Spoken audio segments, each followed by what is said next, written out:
People say to me, oh, I have anxiety. And they talk about it like it's a bad thing. Like this anxiety demon has come into his life and ruined his life. You have anxiety over stupid. Keep your anxiety demon and now have anxiety that you're not rich. Get to the point where you can't sit still and watch Netflix and eat ice cream because you are too anxious about the fact that you don't have 100 million. You might start doing some work. Oh, I have depression. Great. Fantastic. I'm glad you have depression because you won't feel depressed on a yacht with 20 supermodels, 300 million in the bank and a Bugatti waiting for you in the marina. Then you won't feel depressed. So it's a good thing you have depression because you don't have those things. And now you have to get them to feel better. So get to work. I have OCD. You have OCD over dumb, like arranging your Star Wars figurines. You should have OCD about getting your life in order, about being in the gym on time, about training harder than everyone around you, about getting some money in your bank. You don't have to get rid of these conditions. I would argue that Elon, the man who's putting rockets into space, probably has OCD. That's how he managed to get a rocket into space. And you're saying your OCD prevents you from washing the dishes because you are a failure. I publicly state that I have anxiety. I have governments try to kill me, getting thrown in and out of jail at random. All of my assets seized, 9 baby mamas. My jet's broken. My private jet was clicking on the way here, making a strange noise. I know they're trying to kill me anyway. I have anxiety, but I use my anxiety so that I wake up at 6:15 a.m. instantly enraged, getting to work. So I win. I grabbed the demon of anxiety by his neck and added him to my legion. He works for me. You have dulled your sword, so you have nothing to threaten the demons with because you're too busy sitting around in therapy like a little girl.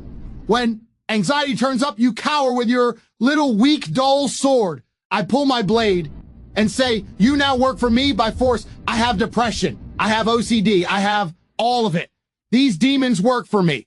They are my army. That is how I've conquered the world. If you're at home complaining, I have OCD, I have anxiety, I have depression, you need to get these demons in check.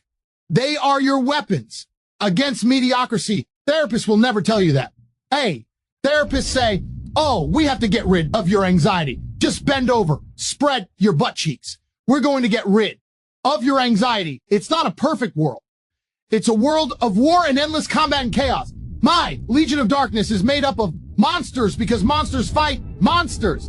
I can only beat my enemies because of all my flaws. It's because of everything that's wrong with me. There's things wrong with me, supposedly. But all of those things work for me. And it seems that whenever I direct my QI at any task, even escaping the highest level matrix setup in the most corrupt country on the map, I somehow managed to pull it off. You think I got out of this Romanian situation with luck? You think I got out of it with law or I was lucky? I woke up 4 or 5 times a night. I could not sleep. When you wake up and you cannot sleep, you know what you do? You lay in bed and cry like a baby. The second I couldn't sleep, I was up training, working, reading the Romanian law, learning a new language, the European Court of Human Rights, endless Aikido, new legal teams, new money, new ways to combat their narratives, fighting the BBC, preparing for interviews, endless sets, endless reps, anxiety, OCD, depression, everything. That's how I won. Get out of therapy. Need to leave therapy immediately. There is nothing more destructive to the male psyche than sitting down and complaining and crying about your problems to somebody who has their own problems, which they do not even disclose to you. They sit there as if there's some godlike individual who doesn't have their own mistakes, aren't arguing with their own wife, don't have their own bills to pay. And you sit there trying to elicit sympathy, elicit understanding, automatic submission to some idiot with a piece of paper, a PhD BR. E got from a university. Therapy in and of itself is destructive here. Oh, your ability to take control over our own life.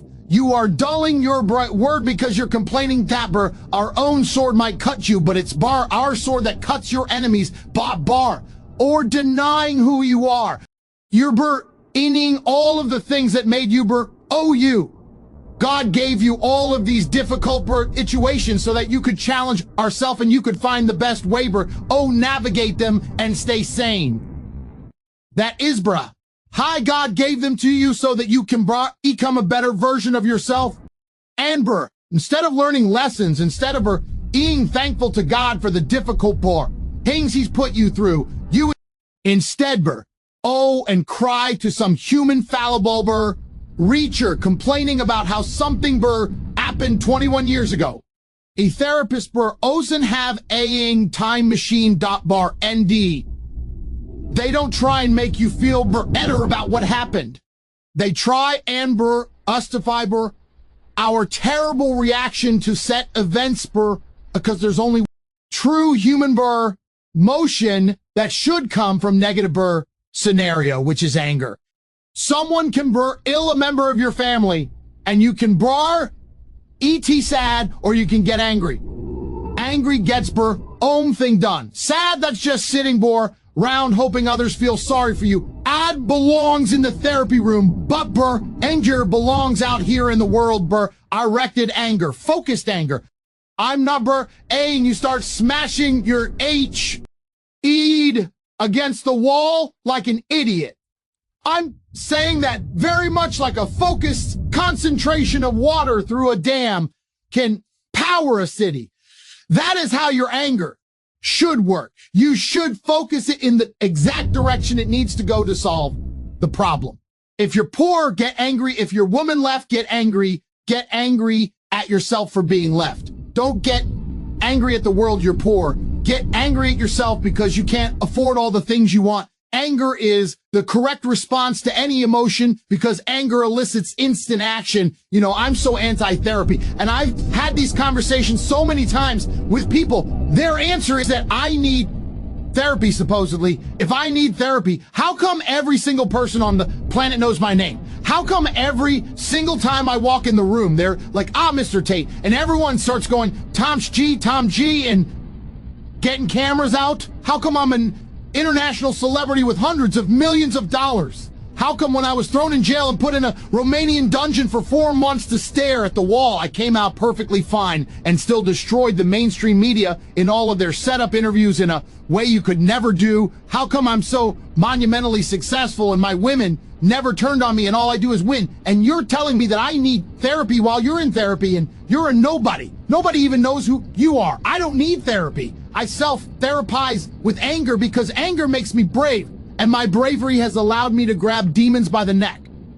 Anger is a fantastic force. It's perfectly fine for you to look around at your life, look at the house you live in, look at the car you drive, and get pissed off and go, you know what? I want a hotter. I want a nicer house. I want a faster car. There's nothing wrong if you take that anger and you direct it in the correct CCC on. Right now you're watching it and you look around you and you don't own the home you're in. Get pissed off. There ain't a Ferrari on your drive. Get pissed off. You need to sit there and realize, whoa. I have a few years of consciousness, and even less than that, I have a few short years as a young man. Age will damage you.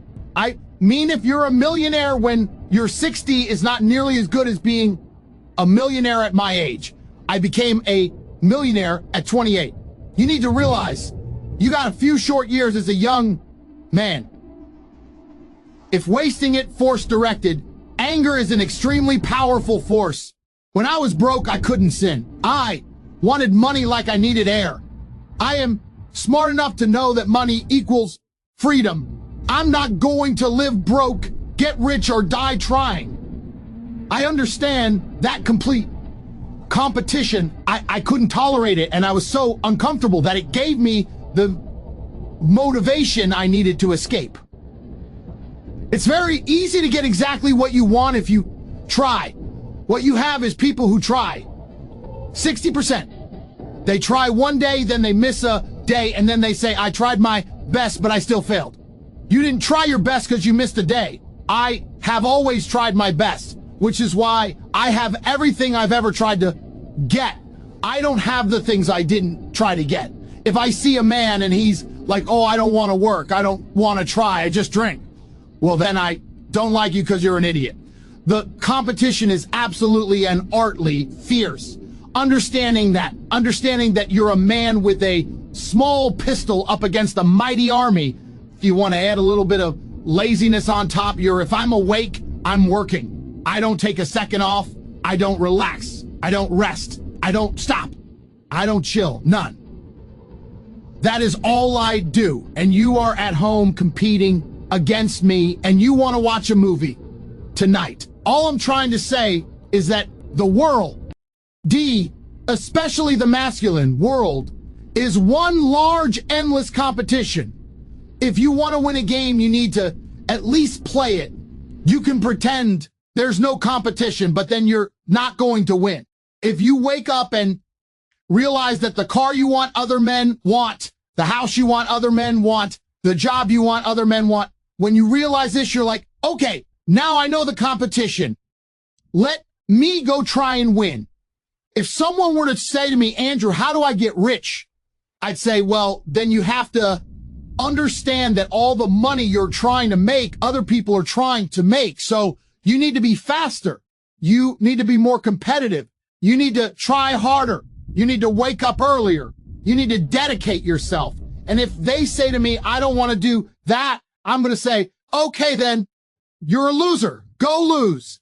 Here's the next man who wants to win. And then when he wins, people are going to ask him how he did it. And I'm going to say, because he played the game. I sit with people who I used to go to school with from Luton who were still broke and tell them how to make money.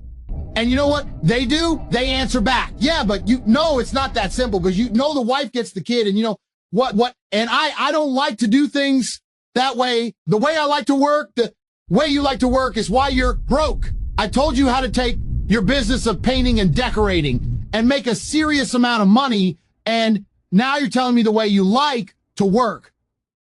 Then stay broke. They'll sit with a multimillionaire and tell you their view. Oh, I think that know when you're outqualified and accept it and learn. Nobody, absolutely nobody gives about you as much as you're going to have to give about 10th. Nobody cares about you as much as they need to care to fix your life. Even your parents, even your friends, they care about you. Yeah, sure. There may be 2 or 3 people on the planet genuinely care about, but nobody is going to come to your bed, drag you to a job, force you to work hard, and go and buy you a Ferrari. You are never going to have any of the things you want if you do not give themselves. So if someone's overweight, they chose to be overweight. If someone's broke, they chose to be broke. I believe everything in the world is a choice. People will argue with me when I say that. They say, no, I didn't choose to feel this way. And I'll argue back that believing everything is a choice empowers you to make the change. Trying to say that everything is not a choice removes your power and your authority and your responsibility and your capability. So I think the most powerful thing you can do if you're a depressed or sad person is accept that you have chosen to be one and you can choose to stop being one. But surely your mindset as a man, especially in the world today, should be the mindset which allows you to be most competitive and win. Forget truth.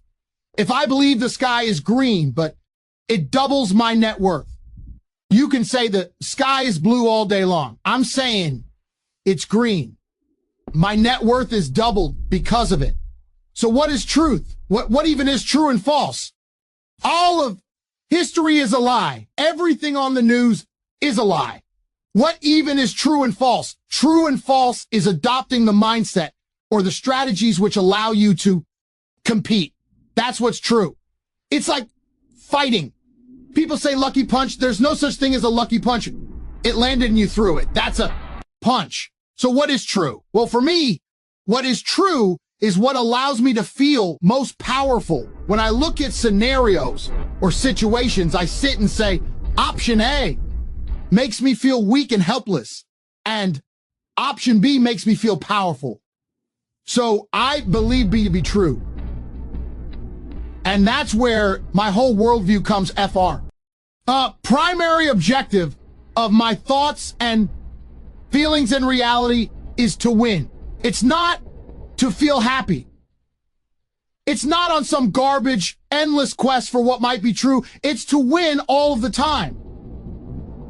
So I optimize for competitiveness and I optimize for performance in all things, which is very unpopular with a lot of people. Most people don't optimize for that. Most people optimize for the worst thing possible. You know, the worst possible mindset you can try and optimize your life for happiness. Happiness is for women and children. As a man, if you wake up and go, I want to be happy today, you're going to do unimportant, narcissistic, hedonistic garbage, eat too much, drink too much, sit around and play video games, smoke weed. You're not going to achieve anything if you want to be happy.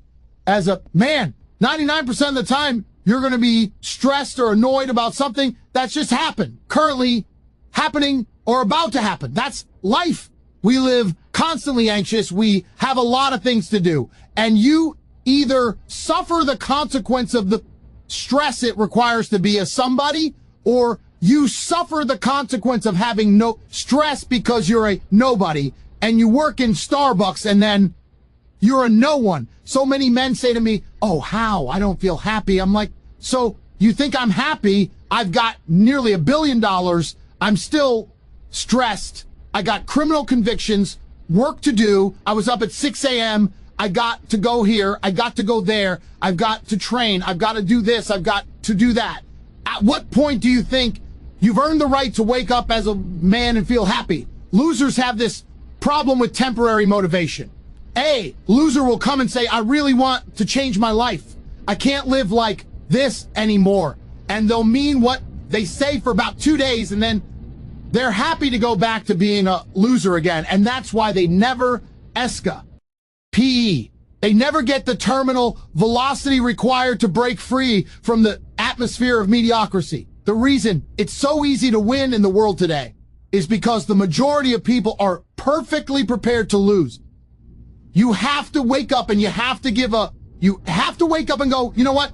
I'm responsible for my health, and I'm responsible for my finances, and I'm responsible for my family, and I'm responsible for the decisions I make, and I'm responsible for my motivation, and I'm going to